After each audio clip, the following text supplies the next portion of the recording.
Good morning. It's Sunday. Is it 22nd, 23rd of March? And as you can see, I've not got a mask on.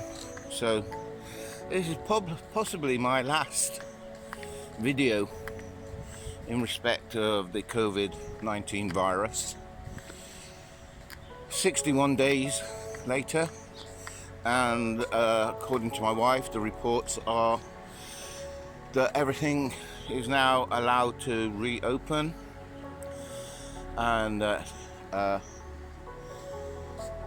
in areas like we are now, my community, parks, gardens, places like that, that there is no requirement to wear a mask.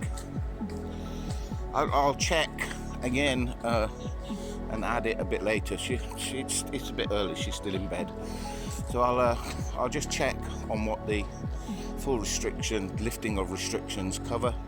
See if there are any places that you still have to wear a mask, and I'll get back to you. But you know, it's good news.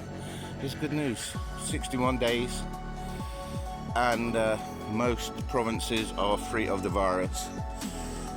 And yet I'm just seeing that really worrying news from the UK in particular, with people still going out, people going to the beach, people going to the park, people going to pubs and restaurants. I believe the government is really going to have to crack down on you, so just be careful.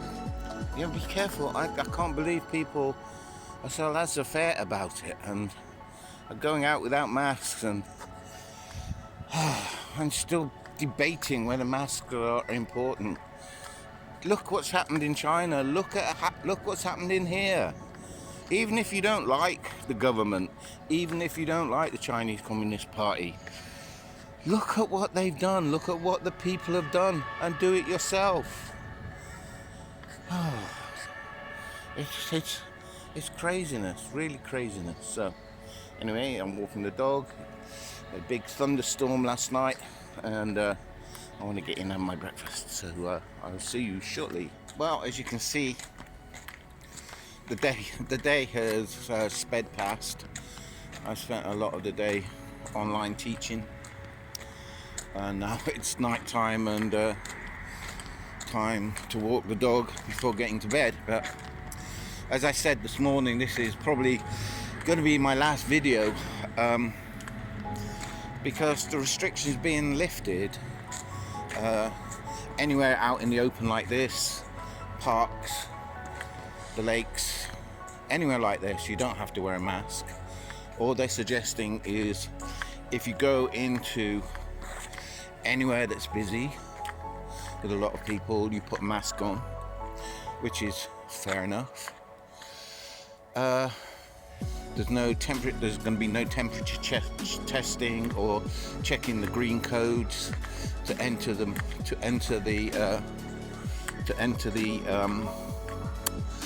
malls and the other places that you had to have to get in.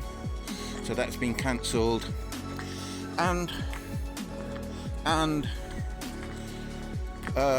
shops, restaurants, gyms, cinemas, all those places are now being opened, and so the restrictions are really being lifted.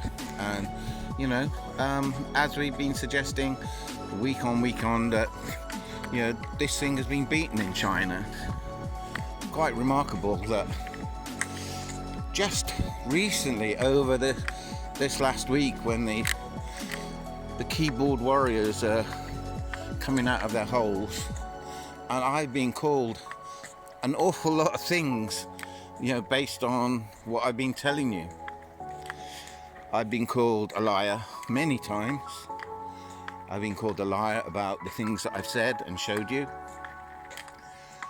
I've been called a Communist Party shrill, which I'm not a Communist Party shrill. It's not my business what the Chinese Communist Party do.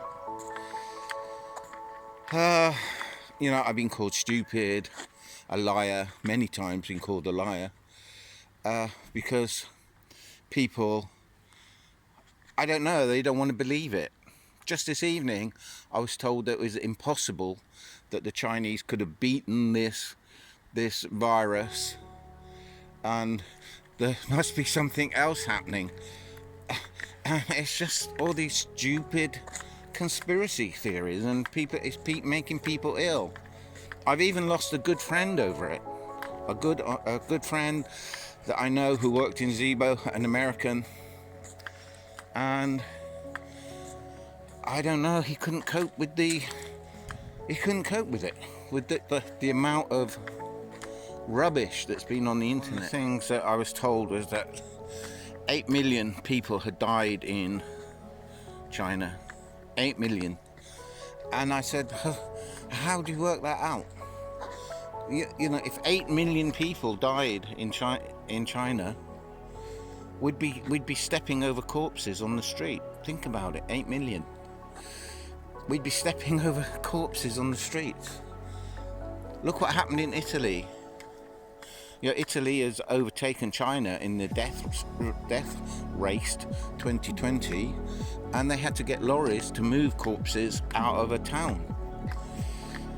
China probably hasn't got enough lorries to move 8 million. And then I pointed out, you know, if you think about it logically,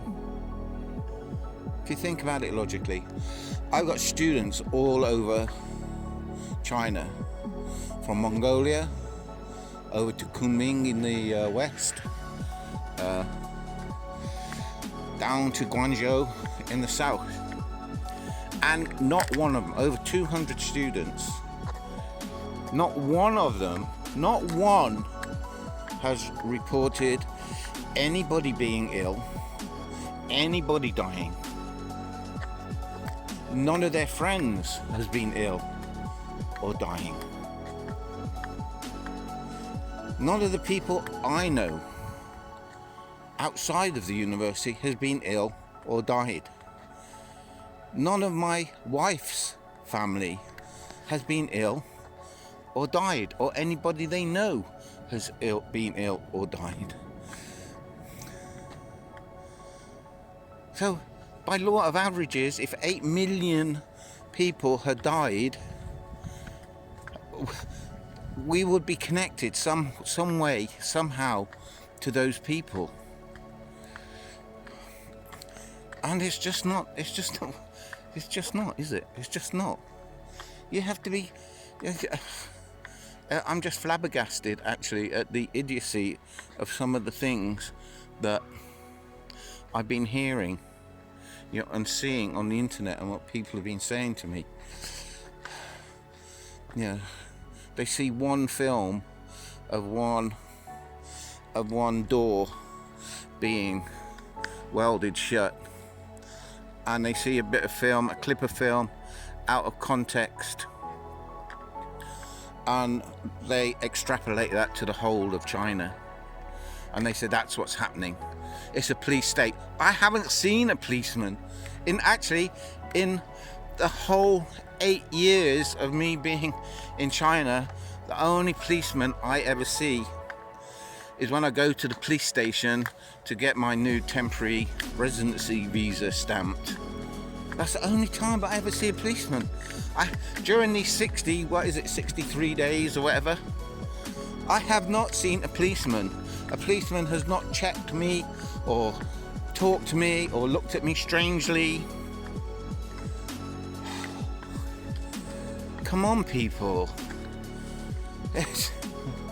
Get some reality. Take the tinfoil off your head and learn some things. So anyway, that's my little bit of a rant, and yeah, this is probably my last China virus post. I'll continue posting, you know, visions of China, which was the whole point of me setting up this little exercise, and I wasn't being very good at keeping up with it, and now I seem to have got the filming bug, and I'll start to document life as we get back to normal. But I'm not going to be doing any more COVID virus, unless of course it boomerangs back.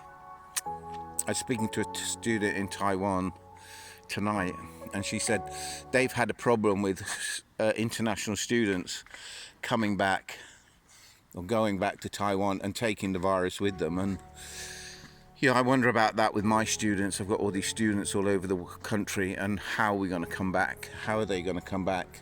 And when's the university going to open?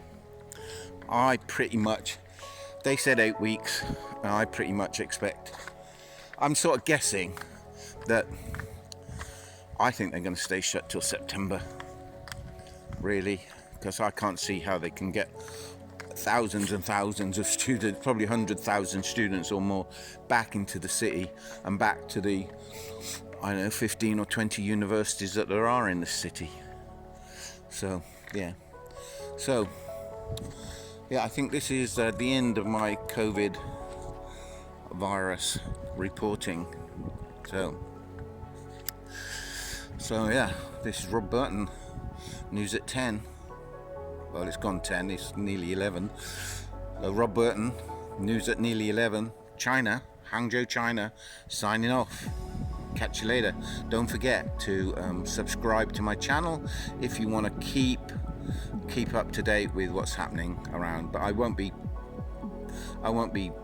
posting on all the prepper sites and the other sites that I've been posting on. So bye bye for now, and stay well, stay happy, and look after your family. Hey, the sun has got his hat on, hip hip hip hooray, the sun has got his hat on and we're going out to play.